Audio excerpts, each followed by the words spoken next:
할렐루야.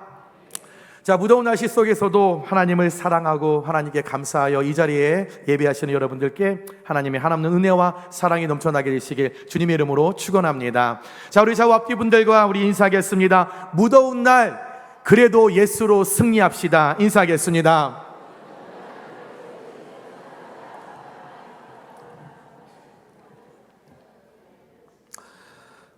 목회자라면 사역의 여정 속에서 몇 번이고 마주해야 하는, 어쩌면 은퇴하는 그날까지 짊어지고 가야 할 아릿한 아픔이 하나 있습니다. 그 어떤 목회자에게도 이 아릿한 아픔은 비껴나갈 수 없는 운명과 같습니다. 그것은 함께 웃고 함께 울며 신앙의 길을 걷던 성도가 어느 날 예고 없이 상처를 받았다고 시험에 들어서 마음의 문을 닫고 교회를 떠나가는 뒷모습을 마주하는 일입니다. 사실 그분들의 겪는 상처의 무게를 이렇게 가만히 들여다보면 객관적으로 참 사소해 보이는 일들이 많이 있습니다. 내가 아픈데 목사님이 전화 한 통 안 하시네, 교회 나가야지. 내 의견은 무시하시고 다른 누구 말만 들어주시네, 교회 나가야지.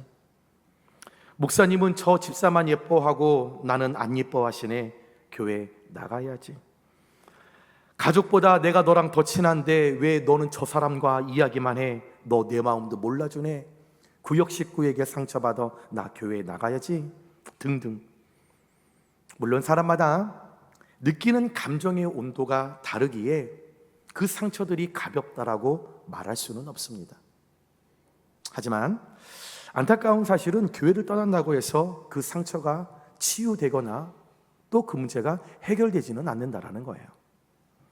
우리는 감정이 끌어오르는 그 순간 내가 교회 안 나가면 그만이지, 교회가 영입교회 여기 하나뿐인가? 라는 1차원적인 가장 쉬운 길을 택하려 합니다. 하지만 죄송하지만 그것은 해결책이 아니라 회피일 뿐입니다. 감정에 휘말려 교회를 떠나면 피해의식은 더 커지고 결국 신앙이 지나가면 본인만 영적 피해자로 남기 때문이죠.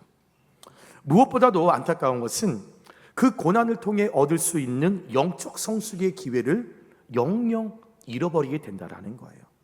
그래서 이런 분들은 새로운 교회에 가서도 비슷한 상황을 마주하면 나 상처받았어, 나 교회 나갈 거야, 교회에 옮길 거야, 이거를 반복하면서 주님 부르시는 그날까지 교회 쇼핑하다가 그들은 평생을 피해자라는 신분에 자신 스스로를 갇혀 신앙생활을 하는 것입니다.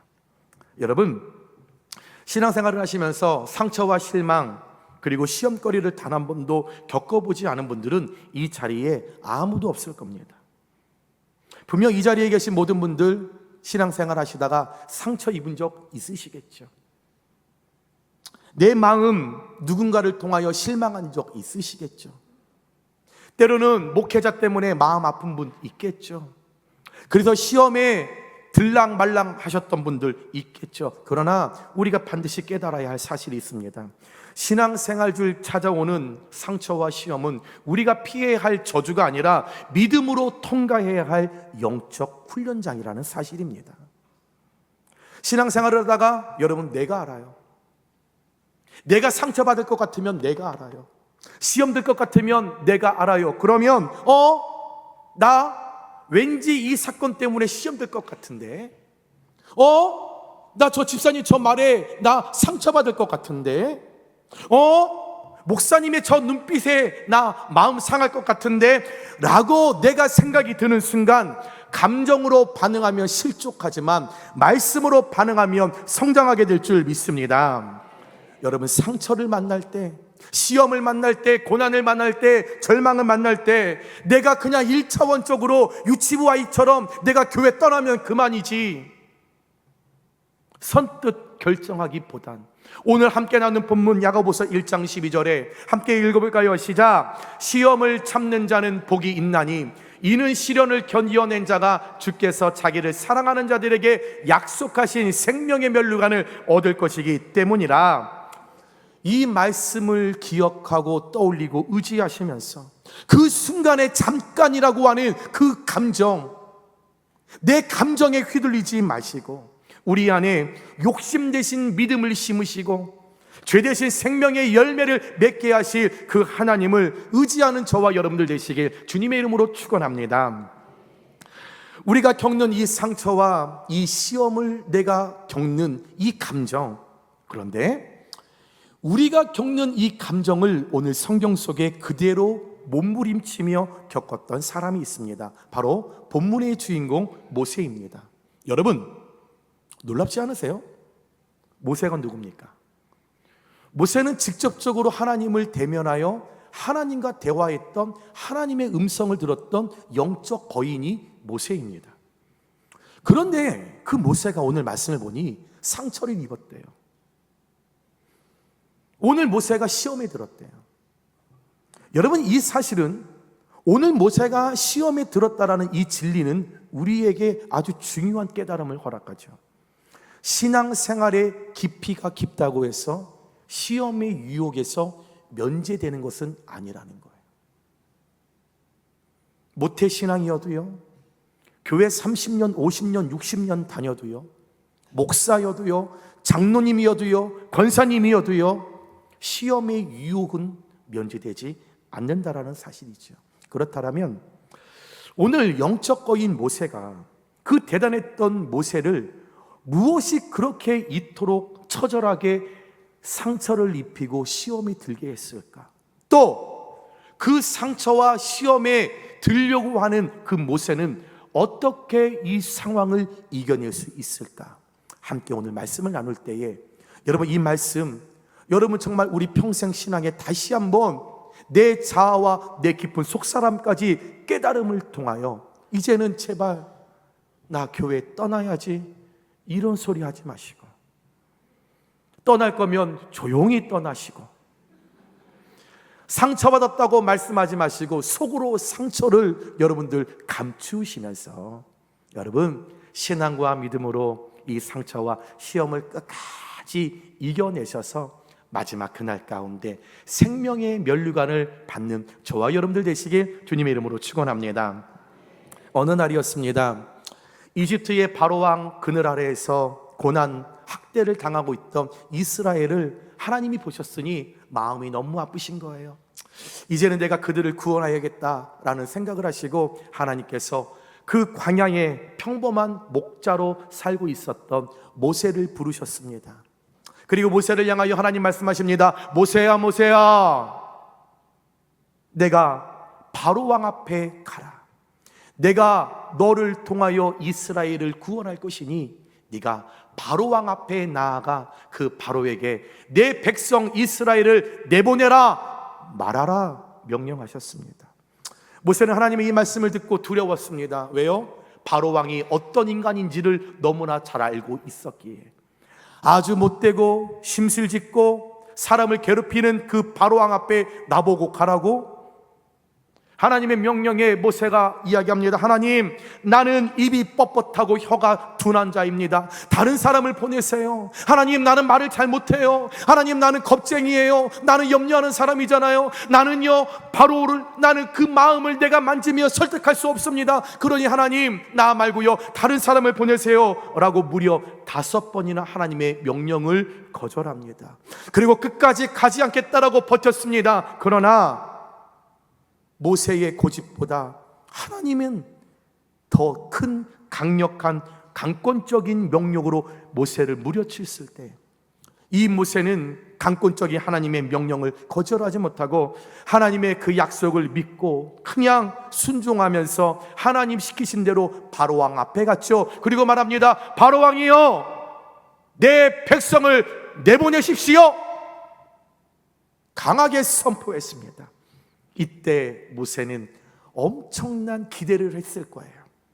내가 분명 이 두려움을 내가 이기고 순종했으니까, 내가 목숨 걸고 하나님의 말씀을 선포했으니까 이제 우리 하나님 멋지게 일하시겠지. 이제 바로가 내가 선포한 이거 하나님의 말씀이니까 무릎 꿇고 발발발발발 떨면서 그래 너의 이스라엘 백성들 데려가라 이렇게 하겠지 기대했습니다. 그런데 결과가 어떻습니까? 바로 왕 눈 하나 깜짝하지 않고 모세 면전에 콧방귀를 뀌며 출애굽기 5장 2절에 이렇게 이야기했습니다. 여호와가 누구이기에 내가 그의 목소리를 듣고 이스라엘을 보내겠느냐? 나는 여호와를 알지 못해. 이스라엘을 내가 보내지 아니하리라. 이렇게 이야기합니다. 야, 넌 누구야? 그리고 네가 말하는 여호와가 누군데? 하나님이 누군데 감히 네가 나한테 와서 이스라엘 백성을 보내라고? 어이구, 웃기고 있네. 바로 왕은 모세를 향하여 비웃었을 뿐만 아니라 오늘 생전 듣지도 못했던 모세가 와서 내게 이런 이야기를 했다는 사실에 기분이 나빠 아주 잔인한 보복을 이스라엘에게 여러분 내려게 되었다라는 거죠. 이스라엘의 이 노역을 더욱더 무겁게 만든 것입니다. 이때 당시 이스라엘 백성들은 바로 그늘 아래에서 벽돌을 생산하는 일을 감당했습니다. 벽돌을 만들 때 지푸라기가 있어야 돼요. 집이 있어서 그 집을 넣고 벽돌을 완성하는 일들이 이 이스라엘 백성들이 감당하는 일이었습니다. 그런데 오늘 바로 왕이 너무 화가 나서 이제 이 이스라엘 백성들이 벽돌을 만들 때 지푸라기를 제공하지 말아라. 그러나 제공하지 않되 지금까지 이스라엘 백성들이 만들었던 벽돌 그 생산량은 똑같아야 한다. 줄어들면 안 된다. 줄어드는 순간 가만히 두지 않겠다 명령했죠. 그렇습니다. 백성들 지푸라기가 없으면 아무리 흙을 모아서 벽돌을 만들어도 다 무너지게 되면 당연히 이전보다 벽돌을 만들었던 생산량을 맞출 수 없지요. 그러다 보니 어떡합니까? 그 바로왕의 신하들로부터 매를 맞고 밥을 굶주리는 채찍질을 당하는 그 상황을 이스라엘 백성들이 마주하게 되었다라는 거죠. 여러분, 모세는요 분명히 하나님의 명령에 순종했습니다. 그것도 대충 한 것이 아니라 생명 걸고 목숨 걸고 순종한 거예요. 그렇다면 즉시 길이 열리고 축복이 쏟아져야 마땅한 거잖아요. 하나님의 말씀이니까 바로왕이 그 백성들을 내보내야 하는 것이 객관적으로 맞는 거잖아요. 그것이 하나님의 명령에 순종했을 때 나타나야 된다는 결과라고 우리도 그렇게 생각하고 있는 거잖아요. 그런데 현실은 오히려 나 때문에 이스라엘 백성들이 더 비참하게 두들겨 맞고 더 학대당하고 더 최악의 상황으로 꽈배기처럼 모든 것들이 꼬였다라는 거예요. 이런 상황을 마주한 모세에게 오늘 상처가 되었고 이 일로 인하여 그가 시험에 들었다라는 겁니다. 21절입니다. 너희가 우리를 바로의 눈과 그의 신하의 눈에 미운 것이 되게 하고 그들의 손에 칼을 주어 우리를 죽이게 하는도다. 바로 백성들이 모세를 향하여 저주 섞인 원망을 하는 거죠. 야 모세, 네가 쓸데없는 소리를 바로한테 해서 우리가 이렇게 된 거잖아. 야 언제 우리가 너한테 부탁한 적 있어? 언제 너한테 우리가 도와달라고 그랬어?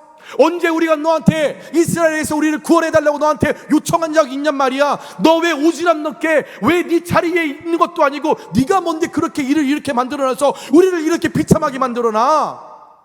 모든 백성들이 나는 하나님의 말씀에 순종하여 감당한 것뿐인데, 나는 주님의 일이라 감당한 것뿐인데, 하나님 기뻐하시는 일이라 나는 감당한 것뿐인데, 그 순종의 결과가 축복이 아니라 저주와 원망과 모든 사람들이 돌을 들어 나를 죽인다고? 하나님 왜 이러시는 거지? 당황스럽습니다. 어떻게 하나님한테 이러실 수 있는 거지? 마음이 무너지기 시작하면서 시험에 들며 오늘 모세가 하나님을 향하여 22절에 따져 묻습니다. 어찌하여 이 백성이 학대를 당하게 하셨나이까? 어찌하여 나를 보내셨나이까? 이 말입니다. 즉 하나님 왜 구경만 하세요? 하나님이 시키신 거잖아요. 나는 분명 5번이나 안 한다고 그랬죠. 나는 못한다라고 그랬죠. 나는 그런 깜이 아니라고 이야기했죠.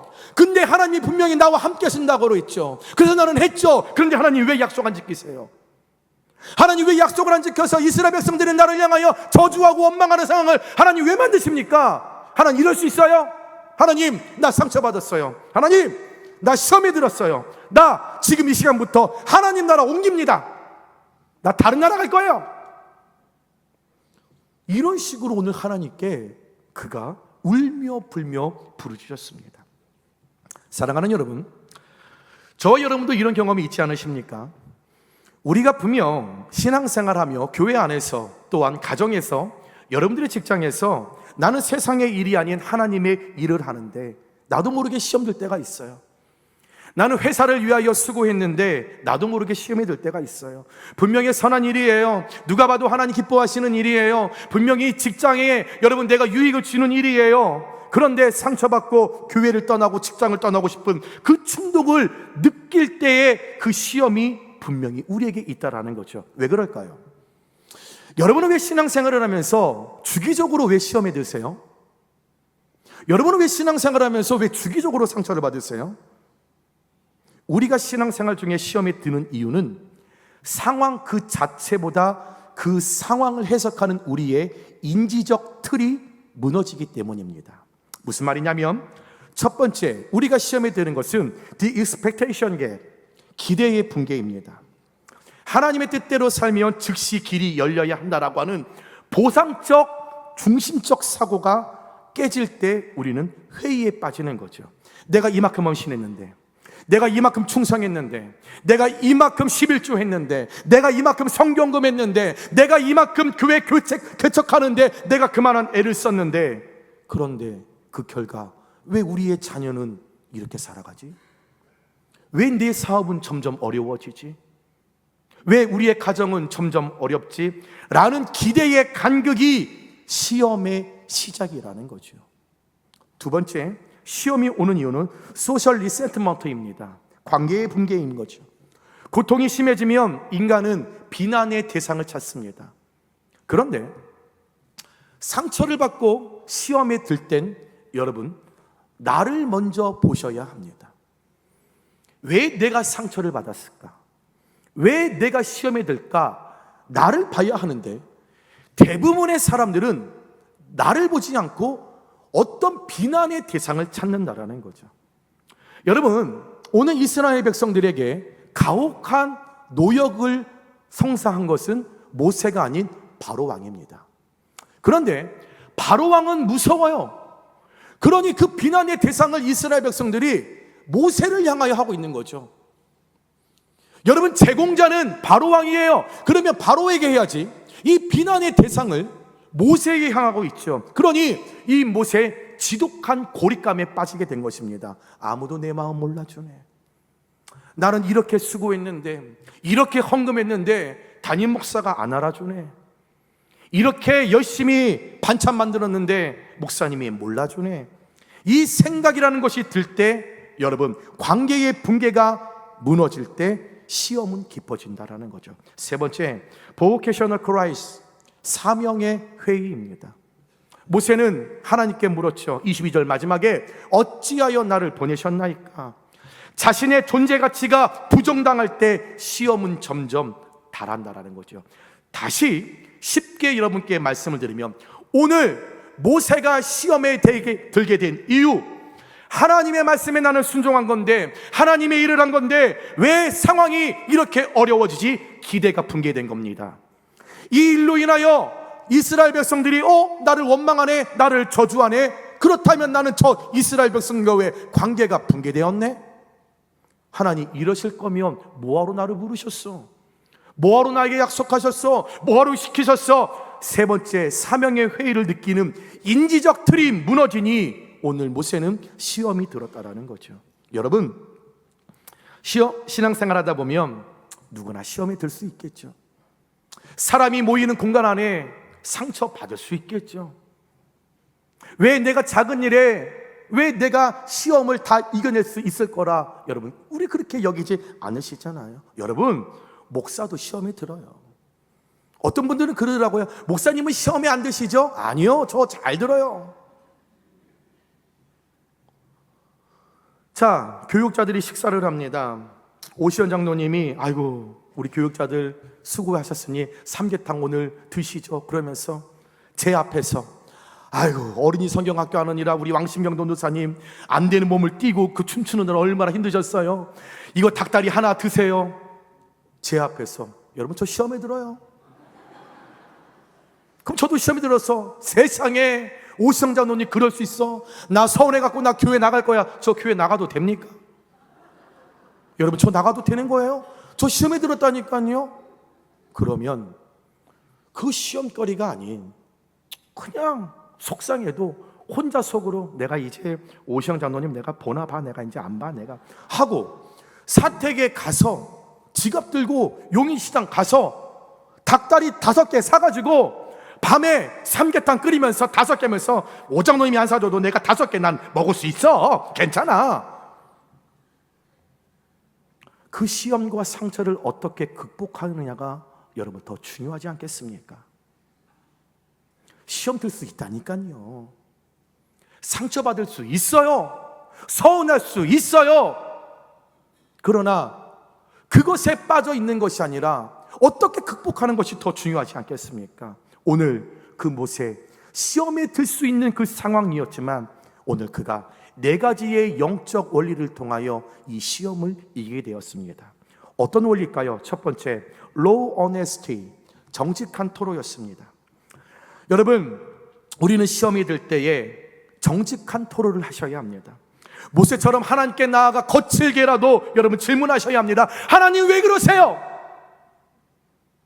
하나님 왜입니까? 라고 하나님을 향하여 묻는 것은 불신앙이 아니라 여러분 정직한 신앙입니다. 사람에게 원망을 쏟으면 분열이 되지만 하나님께 쏟으면 기도가 되는 줄 믿으시기 바랍니다. 모세처럼 거칠게라도 하나님께 여러분 나아가 좀 물으셔야 돼요. 그리고 울어도 좋습니다. 울면서 하나님 왜 그러시는 거예요? 하나님이 말씀하신 거잖아요. 하나님은 우리의 탄식을 결코 외면하지 않으시기 때문이죠. 두 번째, 우리는 시험 들 때에 줌아웃, 관점 확대를 정확하게 하시는 지혜가 필요합니다. 지금 고난을 단절된 사건으로 보지 말고 하나님의 성취를 이루어가는 과정으로 봐야 된다라는 거죠. 바로왕의 압제가 심해진 것은 그만큼 이스라엘을 붙들고 있는 세상 권세가 위기를 느꼈다라는 증거입니다. 오늘 이스라엘 백성들이 고난을 더 당하고 더 매질을 당하고 더 못 먹고 하는 이 악화되는 상황은 해방의 때가 그들에게 임했다는 영적 신호임을 깨달을 수 있는, 여기 안에서 여기의 관점에서 이 감정을 바라보는 것이 아니라 이것을 줌아웃, 더욱더 확대할 때에 현재의 고난이 아닌 성취를 이루실 하나님을 우리가 바라볼 수 있는 그 영안이 저와 여러분에게 임할 때에 우리는 시험을 이기게 되는 줄 믿으시기 바랍니다. 세 번째, 우리는 아이덴티티 앵커링, 우리의 정체성을 반드시 고정하셔야 합니다. 여러분 제발 신앙생활 하시면서 사람들의 평가나 눈에 보이는 그 성과의 마음을, 그 칭찬을, 여러분 그 사람이 내게 어떤 말을 건네는 것에 여러분 마음을 두지 마세요. 오늘 모세의 권위, 바로 왕 앞에 가서 내 말을 전하라고 하는 하나님의 그 권위는 백성들이 박수를 치며 찬양하며 환호하는 것이 아니라 하나님의 부르심에서 모세의 권위가 시작되었다는 것을 잊지 않으셔야 합니다. 그래서 내게 상처와 시험이 올 때에 사람들이 나를 어떻게 생각할까? 목사님이 나를 어떻게 생각할까? 여러분, 그게 뭐가 중요해요? 여러분, 담임 목사가 잘했다, 칭찬했다, 그 말이 뭐가 그렇게 중요해요? 세상에 목사님을 수고한다고 말 한마디를 안 하네요. 세상에 나 머리 파마 있는데 목사님 예쁘다고 안 하네. 저희 사모 파마에도 같이 살아도 몰라. 넘 여자에게 제가 어떻게 그 관심을 다 말하면 사람들이 나를 어떻게 생각하는 게 중요한 것이 아니라 하나님이 나를 어떻게 보실까? 하나님 어떻게 생각하실까? 나를 보내신 이가 누구인가? 여러분 집중하는 아이덴티티 앵커링이, 정체성이 여러분 우리가 고정될 때 어떤 시험이 와도 우리는 무너지지 않는다라는 거죠. 마지막 네 번째, enduring the gap, 공백의 인내입니다. 하나님께서 모세를 통해 3장에 약속하셨어요. 그리고 12장에 이 약속을 이루시겠다라고 성취를 말씀하셨어요. 하나님은 모세를 통하여 이스라엘 백성들에게 3장에 약속하시고 12장의 성취를 이루시기 위하여 5장이라고 하는 공백에 존재케 하신 분이 하나님이셨다라는 거죠. 이 시기 5장, 하나님께서 인간의 얄팍한 자아를 죽이고 하나님만 의지하는, 인간을 만들고 다듬어가는, 깨어지게 만드는 광야의 훈련의 시간, 그 공백을 5장에 오늘 하나님께서 두시면서 3장과 12장 사이에 이것을 이루실 때에 하나님께서 이들을 인내하게 하지 않으면, 공백을 주지 않으면 교만하여 내 뜻과 내 마음대로 살아갈 인간의 얄팍함을 아셨기 때문에 하나님 반드시 약속을 이루시고 성취를 만들어 가실 때에 분명히 이 5장에서 공백을 주셔서 이 훈련을 통하여 나를 더욱더 거룩하게 정금같이 사용하시게 하여 나를 두셨다라고 하는 이 공백을 견뎌내야만, 이 enduring the gap이라고 하는 이 공백의 인내를 즐겨야만 분명한 생명의 면류관을 받을 수 있음을 알았기에 오늘 모세는 시험과 상처가 몰려오는 그 순간에 그 공백의 인내를 바라볼 수 있게 되었다라는 거죠. 사랑하는 여러분, 혹시 하나님의 말씀대로 살려고 했었는데 상황이 꼬이고 사람들에게 오해를 받아서 외로운 골짜기를 지나고 계시는 분들 계십니까? 혹시 주변의 소중한 지체를 통해서 깊은 상처를 입고 시험의 길목에 서 있는 분들 계십니까? 또한 목회자에게 상처받아서 서운하여 마음이 무너진 분들 계십니까? 그래서 차라리 교회를 떠나고 싶을 만큼 힘들고 눈물 흘리는 분들이 계십니까? 그렇다면 낙심하지 마십시오. 너무 힘들어하지 마십시오. 여러분, 지금 실패하는 것이 아니라 위대한 영적 거인 모세가 걸었던 믿음의 노정을 지나고 계시는 겁니다. 여러분 기억하십시오. 출애굽기 5장의 모세는 처절한 탄식과 절망 속에서 모든 삶이 끝난 것처럼 보였습니다. 그러나 끝난 것이 아니었습니다. 낙심하여 엎드린 모세를 향하여 바로 그 뒷장, 오늘 본문 출애굽기 6장 1절에 하나님은 이렇게 뜬금없이 천둥처럼 응답하셨습니다. 이제 내가 바로에게 하는 일을 내가 보리라. 너 상처받았어? 너 시험에 들었어? 시험에 들지 마. 이제 네가 그렇게 부르짖고 따졌던 그 일들을 내가 직접 내게 보이리라 주님 말씀하셨습니다. 여러분, 5장의 지독한 고통을 견딘 자만이, 5장의 시험을 인내한 통과한 자만이 6장에 예비된 하나님의 기적을 볼 수 있다는 것을 믿으시기 바랍니다. 5장의 시험은 결코 인생의 끝이 아닙니다. 하나님은 이미 여러분의 모든 것 6장에서 하나하나 써 내려가고 계시는 ING의 하나님이신 줄 믿으시기 바랍니다. 이제 말씀을 정리하며 여러분께 권면합니다. 우리 신앙생활 가운데 찾아오는 때로는 그 시험은 무너지는 재앙이 아닙니다. 진짜 신앙으로 거듭나기 위한 영적 산통입니다. 엄마가 아이를 낳을 때 죽을 것 같아 어떡하지 막 머리끄댕이를 잡고 어떡하지 죽지 않습니다. 죽을 것 같지만 그 산통 후에 신비한 생명을 마주하는 것처럼 오늘 이 자리 시험의 한복판에 서 계신 있다면 상처받은 감정의 내 마음이 무너진 분들, 여러분 괜찮습니다. 그렇지만 축복의 자리를 성급하게 이탈하지는 마세요. 사람 보지 말고 상황 보지 말고 하나님 바라보며 오늘 우리가 나눈 4가지 영적 원리를 붙이시기 바랍니다. 여러분의 시험의 골짜기에 하나님께 정직하게 토로하십시오. 하나님의 거대한 계획을 바라보며 관점을 확대하십시오. 나는 여전히 하나님의 사람이라고 하는 정체성을 고정하십시오. 그리고 약속과 성취 사이에 공백을 인내로 채워나가십시오. 우리가 믿음의 닷을 내리고 버텨낼 때 하나님은 분명히 우리 삶에 찾아오셔서 출애굽기 6장 1절 그 위대한 승리를 보게 하실 줄 믿습니다.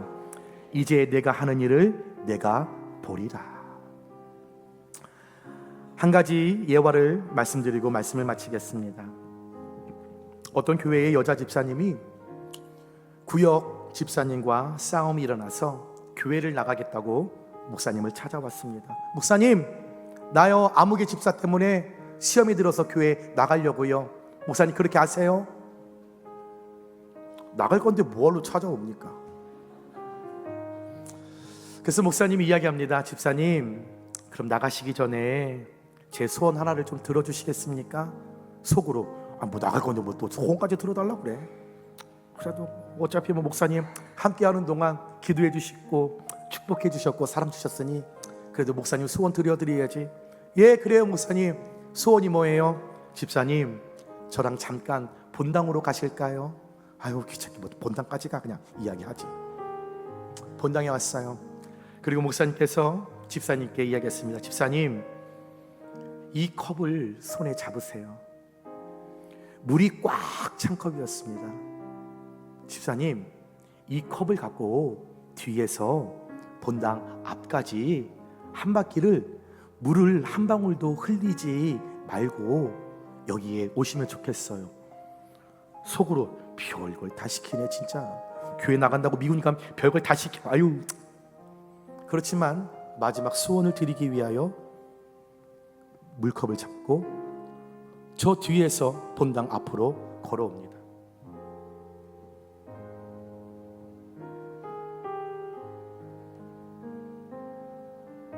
그런데요, 정말로 이 집사님이 한 바퀴를 돌고 왔는데 물 한 방울로 흘리지 않았어요. 목사님이 묻습니다. 집사님, 어떻게 물 한 방울도 안 흘렸어요? 집사님이 이야기합니다. 목사님이 물 흘리지 말라고 해서 이 잔만 보고 걸었습니다. 목사님이 이야기합니다. 집사님, 그거지 않습니까? 우리 신앙생활 하는데 예수만 보고 걸으면 시험에 들 일이 뭐가 있겠습니까? 물컵 바라보며 갔더니 흘리지 않았잖아요. 물컵 들고 가면서 피아노 보고 에어컨 보고 마이크 보고 목사 보고 사람 보고 장로 보고 하니 물을 흘릴 때마다 시험에 드는 것 아닙니까? 그런데 예수만 바라보면 이 물에 담긴 예수님의 보혈 흘릴까 두려워서 이것만 바라보고